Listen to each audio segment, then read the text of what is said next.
कृष्णा। मकर संक्रांति के पावन पर्व की आप सभी को हार्दिक शुभकामनाएं। अगर शब्द रूप में इसे समझने का प्रयास करें तो मकर संक्रांति में मकर शब्द मकर राशि को इंगित करता है, जबकि संक्रांति का अर्थ है संक्रमण अर्थात प्रवेश करना। हमारी वैदिक गणना के अनुसार काल गणना दो प्रकार से होती है, चंद्रमास गणना व सौर मास गणना। और ये सौर काल गणना होती है संक्रांति के आधार पर।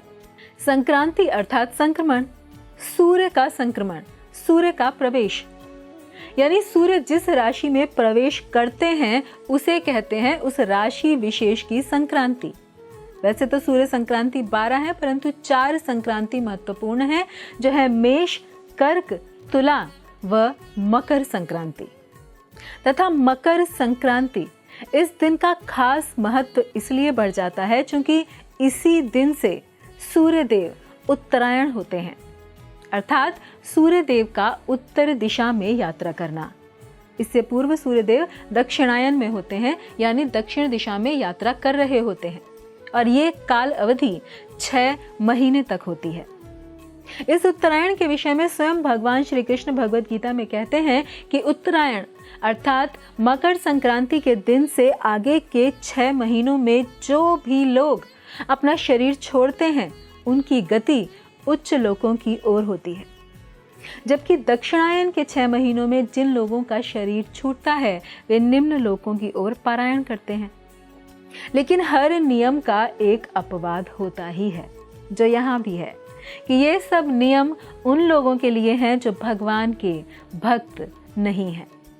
भगवान के भक्त उत्तरायण या दक्षिणायन कभी भी शरीर छोड़ने पर भगवान के धाम को ही जाते हैं, क्योंकि वे भगवान के ही चिंतन और स्मरण में लगे रहते हैं। और जिसके लिए भगवान ने भगवद गीता में बताया है कि अंत काले च मामेव स्मरन मुक्त्वा कलेवरम यह प्रयाति समद्भावम याति नास्त्यत्र संशय, अर्थात जो अंत समय में मेरा स्मरण करता है वह मुझको ही प्राप्त करता है, मेरे धाम को आता है। अर्थात ये उत्तरायण और दक्षिणायन का नियम तब तक है जब तक व्यक्ति भगवान के पूर्ण रूपेण शरणागत नहीं है। आगे बढ़ते हैं। हमारी पृथ्वी एक वर्ष में सूर्य का एक चक्कर लगाती है, उसे कहते हैं एक सौर वर्ष।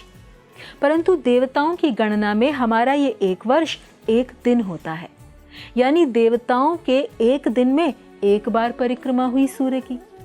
अब देवताओं के एक दिन में भी 12 घंटे दिन और 12 घंटे रात होती है, और देवताओं का ये जो दिन प्रारंभ होता है वो होता है इसी मकर संक्रांति के दिन से। वह देवता प्रातः होते ही स्नान ध्यान करते हैं, इसी कारण इस दिन स्नान दान का ध्यान का विशेष महत्व है, विशेष फलदायी होता है। इस दिन से खर मास समाप्त हो जाते हैं। खर मास में कोई भी मांगलिक कार्य करने की मनाही होती है, लेकिन मकर संक्रांति के साथ ही विवाह, मुंडन और जनेऊ जैसे शुभ मांगलिक कार्य प्रारंभ हो जाते हैं। और हमारे यहाँ तो हर उत्सव पर विशेष व्यंजन बनाने व खाने की परंपरा है, तो इसी श्रृंखला में विभिन्न स्थानों पर भिन्न भिन्न प्रकार के व्यंजन बनाए जाते हैं। जैसे उत्तर प्रदेश व बिहार में मकर संक्रांति को खिचड़ी पर्व कहा जाता है, जिसमें सूर्य देव की पूजा की जाती है व चावल तथा दाल की खिचड़ी दान में दी जाती है और फिर पकाकर खाई जाती है। गुजरात व राजस्थान में उत्तरायण पर्व में पतंग उड़ाई जाती है व गजक खाई और खिलाई जाती है, और इस प्रकार से इस उत्सव को मनाया जाता है। वहीं आंध्र प्रदेश में संक्रांति का ये पर्व 3 दिनों तक मनाया जाता है, जबकि तमिलनाडु में किसानों का नई फसल का यह पर्व पोंगल के नाम से जाना जाता है, जिसमें घी में दाल चावल की खिचड़ी पकाई और खिलाई जाती है। महाराष्ट्र में लोग तिल गुड़ के लड्डू एक दूसरे को खिलाते हैं और शुभकामनाएं देते हैं, तथा असम में भोगाली बिहू के नाम से इस पर्व को मनाया जाता है। तो वहीं पंजाब में एक दिन पहले रात को प्रकाश कर धूमधाम के साथ लोहड़ी के रूप में इस त्योहार को मनाया जाता है। पश्चिम बंगाल में हुगली नदी के तट पर गंगा सागर का मेला इसी दिन लगता है, क्योंकि इसी दिन गंगा मैया भगीरथ के पीछे पीछे उनके पुरखों का उद्धार करते हुए आई थी और सागर से जा मिली थी।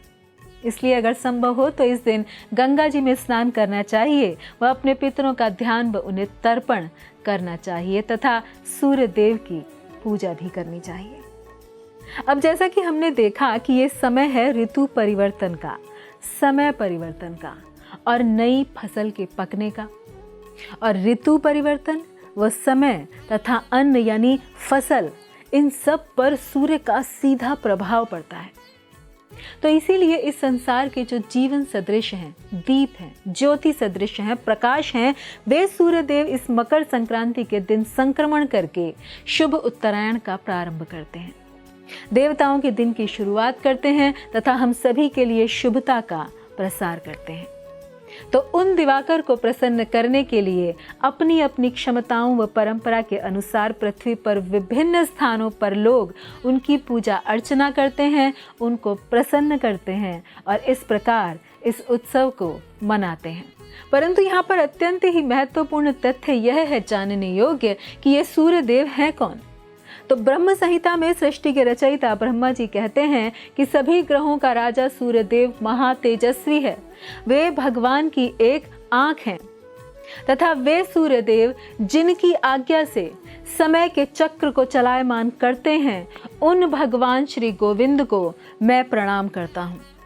अर्थात हमें यह समझना चाहिए कि सूर्य देव भगवान की आज्ञा से ही अपना कार्य करते हैं। और कैसे करते हैं कि एक दिन की भी छुट्टी नहीं लेते। अपने जन्म से लेकर आज तक हम सभी ने कभी भी कोई ऐसा समय नहीं देखा जब सूर्य देव ना निकले हों या समय से अस्त ना हुए हों।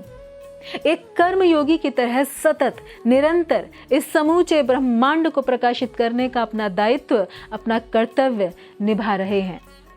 और यही महातेजस्वी सूर्य अपना आंतरिक प्रकाश अर्थात दिव्य ज्ञान पाने के लिए भगवान श्री कृष्ण का शिष्यत्व ग्रहण करते हैं, जिसके लिए भगवान भगवत गीता में अर्जुन को बताते हैं कि इमं विवस्वते योगम प्रोक्तवाहनमव्ययम विवस्वान मनवे प्राह मनुरिक्ष्वाकवे अब्रवीत। अर्थात भगवान अर्जुन को बताते हैं कि सबसे पहले मैंने यह दिव्य ज्ञान, गीता का यह दिव्य ज्ञान सूर्यदेव विवस्वान को दिया था। तो इस मकर संक्रांति सूर्यदेव की अर्चना करने का, उन्हें प्रसन्न करने का सही तरीका यही होगा कि हम भी उनकी आराधना करें, उनकी अर्चना करें, उनकी शरणागति लें, जिनकी शरण स्वयं सूर्यदेव लेकर जिनके तेज से अपने को प्रकाशित करते हैं, वह वे हैं स्वयं भगवान श्री कृष्ण। वह उनकी शरणागति का इस कलयुग में सबसे सरल साधन है हरे कृष्ण महामंत्र, जो है हरे कृष्ण कृष्ण कृष्ण हरे हरे, हरे राम राम राम हरे हरे। तो आप सब भी भगवान के इस पवित्र नाम को, इस महामंत्र को जपिए व हर उत्सव के, हर त्योहार के सही अर्थ को समझकर उसे मनाइए व सदा प्रसन्न रहिए। धन्यवाद। हरे कृष्णा। ऐसे ही और भक्तिमय कार्यक्रमों के लिए देखिए हरे कृष्णा टेलीविजन। इसे प्राप्त करने के लिए आप अपने केबल अथवा DTH ऑपरेटर से संपर्क करें तथा और अधिक जानकारी के लिए आज ही डायल करें 8767 845 845।